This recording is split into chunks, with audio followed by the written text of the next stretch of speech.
राजा दशरथ के पुत्र श्री राम नहीं थे। सच में ये चर्चा बहुत ही रहस्यमय है, जिसमें आज हम आपको बताएंगे कि श्री राम राजा दशरथ के पुत्र क्यों नहीं थे, या फिर ये श्री राम किसके पुत्र थे। हिंदू धर्म में पिता का अंतिम संस्कार बड़ा पुत्र करता है, पर दशरथ जी का अंतिम संस्कार भरत ने किया, क्यों श्री राम ने नहीं किया। बस संयोग ही ऐसा बना कि श्री राम अयोध्या में नहीं थे, परंतु उस समय श्री राम अयोध्या से ज्यादा दूर भी नहीं थे, चित्रकूट में थे। चित्रकूट अयोध्या से बहुत दूर तो है, आ भी सकते थे। श्री राम तो संयम भगवान थे, वही पिता का संस्कार करने का कोई न कोई रास्ता तो खोज ही लेते। अयोध्या में प्रवेश नहीं करके सरयू के किनारे ही राजा दशरथ का अंतिम संस्कार कर सकते थे, परंतु राघव ने नहीं किया, क्योंकि पिता का अंतिम संस्कार बड़ा पुत्र करता है। और दशरथ जी के बड़े पुत्र कौन है, तो आप कहेंगे श्री राम ही तो थे, पर श्री राम का श्री दशरथ जी ने दान कर दिया था।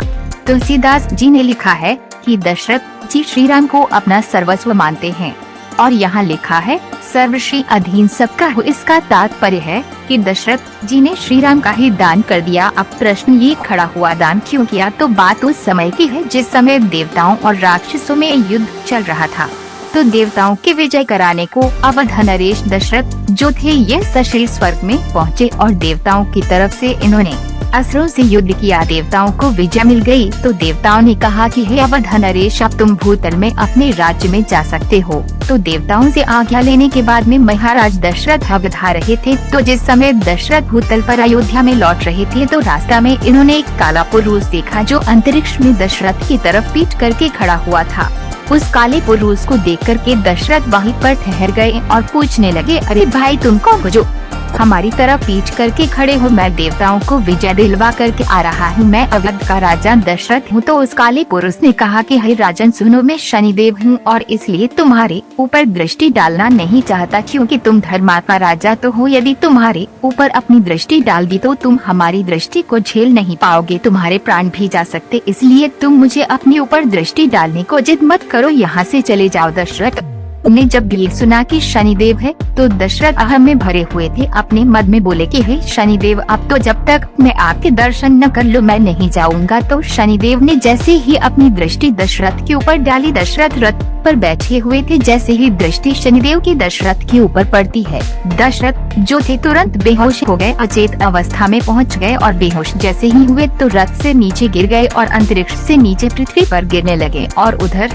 गीधराज जटायु भ्रमण कर रहे थे। जटायु ने जब देखा कि अवध नरेश दशरथ ऊपर अंतरिक्ष से गिर रहे हैं, तो जटायु ने दशरथ को जमीन पर गिरने नहीं दिया और उन्हें अपने पंजों में पकड़ लिया और फिर धीरे से जमीन पर ला करके रख दिया। उस समय दशरथ बेहोश थे। जटायु ने जब देखा तो दशरथ को पहचान लिया। थोड़ी देर के बाद में दशरथ को जब होश आता है, तो उन्होंने अपने समक्ष जटायु को पाया। जटायु को देख करके दशरथ कहने लगे कि हे जटायु, मैं तुमसे बहुत प्रसन्न हूँ, तुमने हमारे प्राणों की रक्षा की है, मैं तुमसे बहुत प्रसन्न हूँ, आप हमसे कोई वरदान मांग लीजिए। दशरथ जी वरदान देने को प्रसिद्ध थे और निभाते हैं भी, जो प्राण जाए पर वचन न जाए। तब जटायु ने कहा कि प्रभु मेरे कोई संतान नहीं है। तब जटायु ने श्री दशरथ जी की रक्षा की, उनको अपने पंखों पर लिटा लिया और बहुत धीरे से लाकर जमीन में लिटा दिया। दशरथ जी को जब होश आया तो दशरथ जी महाराज ने कहा, जटायु जी आपने हमारी रक्षा की, आप हमसे कोई एक वरदान मांग लीजिए। दशरथ जी वरदान देने को प्रसिद्ध थे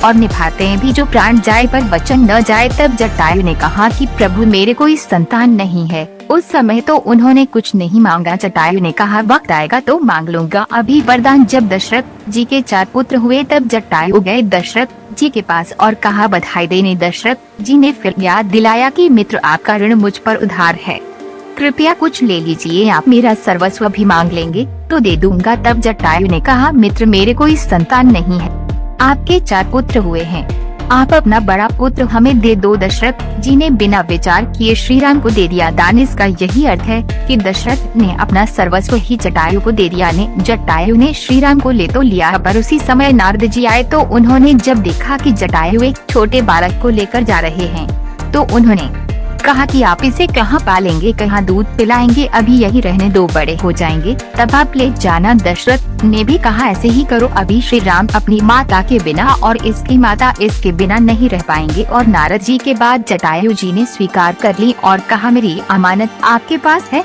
जब बड़ा हो जाएगा तब मैं ले लूंगा। इसलिए दशरथ जी कहते हैं श्री राम मेरी संतान है, पर अब इसे दान किया है, आपका ही इस पर अधिकार है, मेरा कोई अधिकार नहीं। और दोस्तों जटायु वहाँ से चले जाते हैं और दशरथ श्री राम का पालन पोषण करने लगते हैं।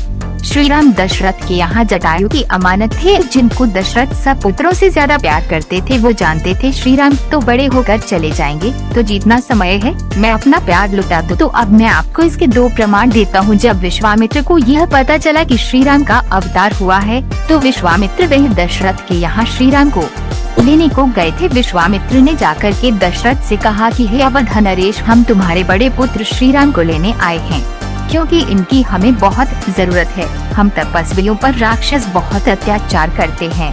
तो दशरथ ने श्री राम को देने में इनकार करने लगे। यहाँ पर तुलसीदास ने अपनी चौपाई में कहा है, तब दशरथ ने विश्वामित्र से कहा कि मैंने ये 400 पाए हैं, लेकिन हे ब्राह्मण देव, आपने जो ये वचन कहा है वह विचार करके नहीं कहा है। वैसे तो हमारे लिए ये सब पुत्र एक ही बराबर है, प्राणों से भी प्यारे हैं, लेकिन श्री राम को देते हुए हे विश्वामित्र मुझे नहीं बनता है। मैं श्री राम को आपको कैसे दे दूं? आप चाहे और कुछ भी मांग लो, अयोध्या का राज्य मांगे तो भी मांग लो, लेकिन मैं श्री राम को कैसे दे सकता हूँ? ये किसी दूसरे की अमानत है, किसी दूसरे की धरोहर है जो मेरे पास सुरक्षित है। जो दशरथ विश्वामित्र को देने में श्री राम को मना कर रहे थे, इनकार कर रहे थे, लेकिन समय किसी के लिए नहीं रुकता। श्री राम की शिक्षा पूरी हुई और माता सीता के साथ विवाह भी हो गया, परंतु जटायु वापस नहीं आए। उधर जटायु की कई संतानें हो गई, तो उन्हें भी श्री राम की याद नहीं आई और दशरथ राम के मुँह में सब भूल गए कि मैंने तो इसको दान दे दिया था।